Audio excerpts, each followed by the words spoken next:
कौन आपण जानिछंती गायत्री मंत्रर रचना गोटे छलनार फल कुहा जाए जे गायत्री मंत्रर रचना महर्षि विश्वामित्र करथिले।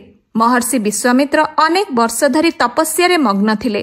तांकर ध्यान एवं तपस्या द्वारा बढ़ुतिबा शक्ति को देखि देवराज इंद्र भय करथिले। से भाबिथिले कि एई शक्ति द्वारा महर्षि विश्वामित्र इंद्रंकर सिंहासनटी को नहीं जिबे।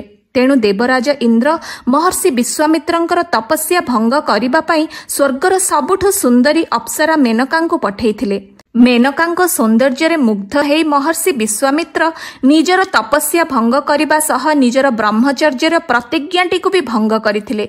आउ तापरे निज भगवान को क्षमा प्रार्थना करी आउ मार्गदर्शन निमंते महर्षि विश्वामित्र एई महान मंत्रटीर रचना करथिले। निजर गभीर ध्यान बलरे से एई मंत्रटी को सृष्टि करथिले, जहार शक्ति चारिटी वेद ऋग्वेद, सामवेद, यजुर्वेद एवं अथर्ववेदर ध्यान करिबाठु भी अधिक।